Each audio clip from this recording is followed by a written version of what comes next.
I put a 10 in where it should be 30. And I put a 30 in where it should be a 10 micron. So this will probably say 10 on it when it should say 30, I think. It says 10. So how do you know that it should say 30? This one says 30. 30 microns? Yeah. That one says 30? It says 30 microns. Okay. Yep. Double check me right there, yeah. Yeah, so that's the one we need here.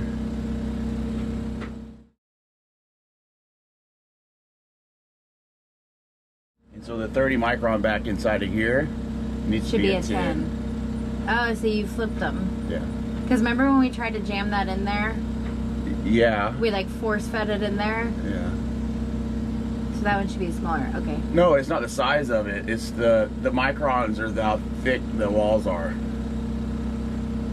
So you got a coffee filter that lets coffee water through, but not the coffee grinds. But then you can buy coffee filters that are even more fine that doesn't let anything else through except for just pure coffee. See what I mean? Yeah. So that isn't the size of it, actual height or width or anything. That's what can get through. Are these easy to change? You just literally take one out? So they're easy to change, but if you're a first time boat owner or if you first time on that, every boat's a little bit different, but not really. So the thing is, yes, you can royally mess this up.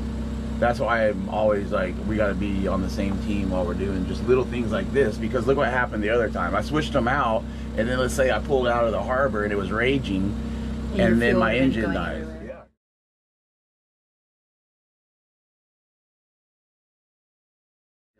Yeah, because we've been using that extra fuel pump to pump past this. Tim, I just know that this is important, and I want to. And air. So then we're probably gonna get air in the system, which sucks, right? So when we get air in the system, then we have to bleed it out, and we have to be at a good anchorage, at a good safe spot, because sometimes it takes a little time to bleed the air out of the system. How do you do that? Well, the first thing is you shut the fuel lines off, so you're not getting as much air through. So right now there's just a little bit of air up top. So if we put this back in, and I should be able to just turn my pump on, and it's going to bypass. It'll push that air back into the tank eventually. It'll, because that pump right here is a fuel polisher. So one little bubble, probably not, but like, is it bad if there's air? Like if we're in an anchorage like this, like, is it normal or? No, you're not going to get air in your system unless you have any leak in your fuel system, and that will make your engine not run. But it's fixable. Yeah, but not in bad situations. It's not fixable. It'll make your engine fail. So this is the perfect time to do it. We'll let the engine run for a while, because it did happen. It did happen for a while. Do you remember? Until I turned the pump on? Yeah. Oh, yeah, remember? And we really haven't done it since then because because it was messing. Oh, okay, so the whole thing just clicked for me. So we'll put this in slowly. Oops. I'd be so nervous that I'm doing everything wrong. Does that feeling ever go away? Did it just fall? Did it just spill out a little bit? So you want to check your O-ring. Make sure it still looks good. Yeah. But why would you want to, wait. So, but why would you want to do that while your fuel pump is off? It would that needs to be turned back on, the fuel. Before you could do that? Yeah, because the pump won't pump anything with those fuel valves off. I just want to see what happens when I kick it on just real quick. So nothing major happened. Okay, that's good. How do you tighten it on the top? Just hit by hand. That's it? Yeah. You don't want to over tighten it. So part of me wants to open those valves since it's real easy, and then just try to do one at a time. Yeah. If that's the better way to do it. Yeah, because I've done this in the past where it's taken, and I'm alone, and it sucks really bad because I have to jump up and down, and I never could figure out how to put the starter seal or a starter button on the starter. I didn't spend that much time on it, but I want to be able to start it down here, and I want to show you how to bleed the air out of the system to the point where they let the rake cores get clogged up, and then they get in a problem. So it is a big deal, the rake cores. Yeah. So what's the? I mean, granted, we're still a sailboat, but yeah, I would want my motor. I don't care. I'm a motorboater, not a sailboat person. Well, I'm a sailboat person now too. Well, I'm a sailboat person now too. I'm both. So you think this is a motorboat? No. This is a sailboat, and you really need to get that through your head, mister. Okay. So let's turn those valves on. Would that be the right way to do it? Yeah, I think so. That way we can let it run for a while. We'll figure out if we get air in the system or not. So I'm actually learning. Run the engine? Yeah. Can you turn the pumps on so it, can you turn the valves on? You'll know. Yeah. I'll help you. I don't know, I get weird with the fuel stuff. I'm nervous. How would you know though? Like, will you see little air bubbles? Oh. It's pretty clean fuel. Like no goop or gut, water or anything came out the bottom. Is that good? Yeah. Well, yeah, obviously. So the way we'll let this fuel get pumped through for about 15 minutes, and then what we'll do is we'll start the motor. We gotta add oil too. There's a little bit of water back here. Do you think that's where it came from? Yeah. That same issue? Yeah. Is it water or fuel? No. We have that one old squeeze bulb that we used before that we could pump it out with. Alright, let's go fire her up. Just climb up there, start her up, let her run for a little while.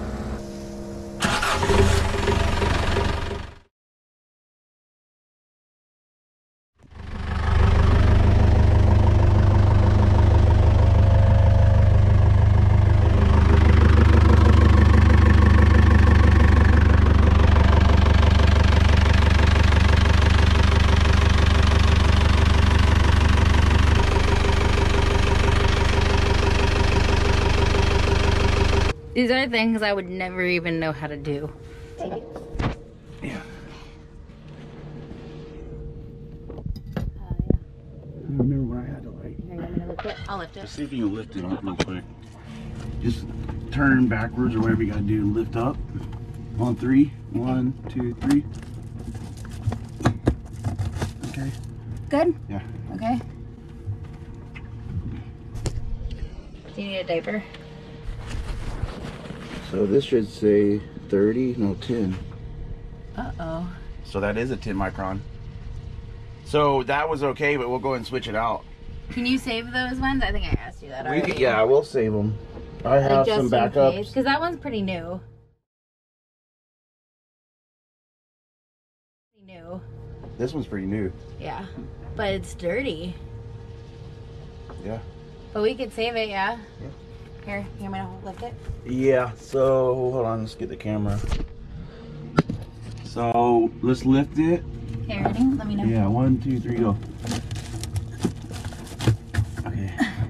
Hopefully we didn't introduce anything inside of it. Yeah, you got let it go. You gotta let it go down slow. I messed up. So it's hard to. It's okay. It's diesel. So I put the 10 back here. So I did one thing right, and I don't know if it was on purpose or by accident. I'm happy we opened this anyway, though. Yeah, of course. Check the O-ring here. So yeah, you can replace those O-rings, and you probably should, but no one ever does. Okay, and then there's a red one right here that you got to watch for. This one's not a bad idea to change out. So now we put this back in. So we would add fuel normally. Why aren't you? I might. We have a can of diesel. Do we? I have that yellow one. So I just need a way to, like that 50cc syringe. Oh yeah. But hold on. But if I go ahead and put this on, so I'm probably gonna mess up, but I'm gonna tighten this, but not all the way. And then you're gonna open the valves again, and we're gonna turn that pump on, and we're gonna let that air pump out of here at the top. Through the engine? So, okay, they're all on. Have a little bit of diesel probably come spray out the top here. So when we turn this valve on, let's just see. Why aren't you tightening the top though? So I want the fuel to pump in there and let the air out. Okay, remember? See how that's coming out? Yeah. I heard it. See how the air came out? Yeah, but don't you have to tighten it so the air doesn't go?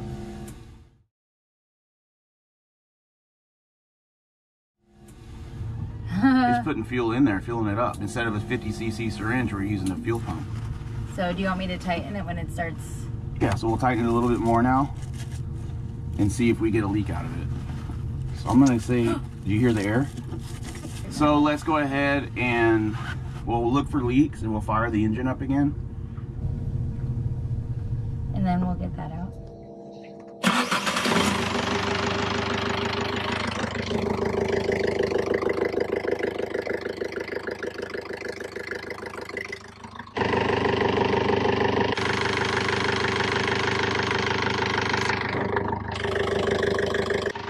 Yeah, I feel pretty good about that. I don't think we got any air in the system. Okay, so on this boat, the fuel system, you have a primary Raycor filter, and you have a secondary. The secondary looks like the metal oil filter.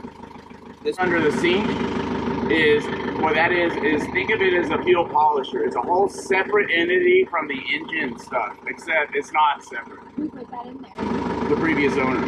No, it wasn't in there originally? No.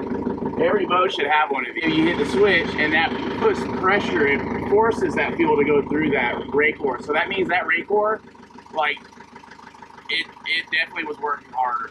So there's one filter under the sink, and that's just to polish all the fuel. And somewhere it takes the extra fuel, I believe, and puts it back in the tank. So it circulates all that, and it filters that with the motor off. So with the motor on, it's just added pressure. So it's added, all your fuel's already clean. So let's just say I run the fuel out and I get bad fuel from some sketchy spot, then I can actually just not turn the engine on. It's still got the old fuel in it that we know is good. And if you have enough Raycors, like, you can sit there and just keep cycling that fuel through until the fuel's clean. Are Raycors expensive? Yeah, yes and no. I mean, if they were $100 a piece, you have to buy them. That's the thing. So luckily they're not overpriced, but they are. How long do they normally last? How many hours are you putting, how many gallons of fuel do you put through them? That's what you know what I mean? That's another reason why, like, you don't want to run the motor as much as possible. All right, so let's turn that off, take a break.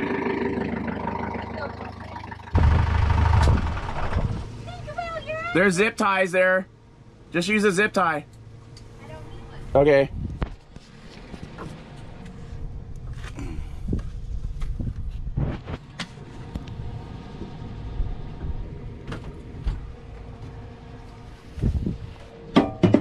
The cockroach is playing dead. It was like right below the... I think if I do half a quart and check it, we'll be good. So if you overflow, Yeah, what happened? you can burn out the main bearing. Remember Captain Ron? Yeah. Or if you don't have oil, You could burn it out. so you burn out, I think the main bearing's the first thing, or you can get it hot. If it's low on oil, then the metal warps and then you lose your compression. It overheats. It can overheat from low oil too, yeah. Yeah. My dad told me that if I ever blow up my engine for no oil, that he'd just send me. Or gas, if I ran out of gas. And then can you check it that quick? Yeah, we'll let it drain down. And the oil, we ran the motors for like 15 minutes or so, right, 10? So that'll get it not hot, but it'll get it warm to where it'll like drop down to the bottom better. So you get a more accurate read on here. That's perfect. So we'll let the oil drain down just a little bit longer. So there's our two lines. So I think it's going to be right on that line now. So that's close enough to perfect for me. It's not going to blow up your engine. I think Do you have to like really overflow it to... Look. Oh, perfect. I know my phone! I need to put my YouTube on now! Yeah, so Who gets frustrated? Like, God. I don't like technology, and when You it's not just got working, so it mad drives at me me. insane because I'm already having a hard time with technology. Okay. Yeah, I think if we can zip tie that.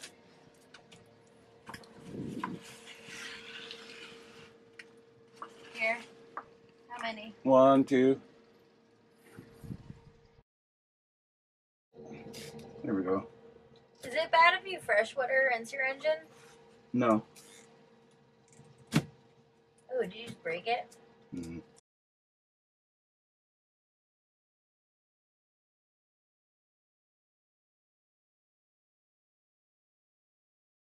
I want to put on YouTube.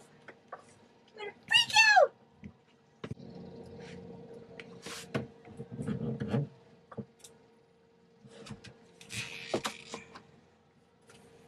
What would it do eventually if it just stayed on there? It can rub a hole inside of this, and then salt water would start spraying everywhere. And that's bad.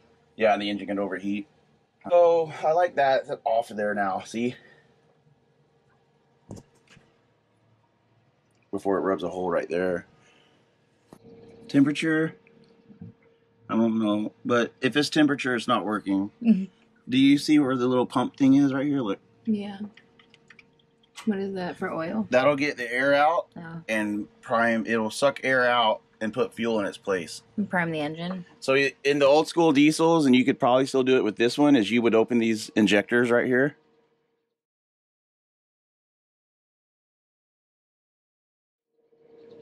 Crack these one at a time. Crack whichever ones fuel comes in first from. So you could crack these, but there's several bolts like up top here. This is, I think, 1 bleeder. I think that this is 1 bleeder. I think this is 1 bleeder.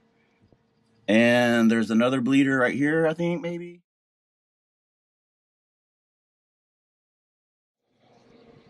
Now we gotta do the mast and get internet so I can download a movie. Do you have termites back there? Maybe.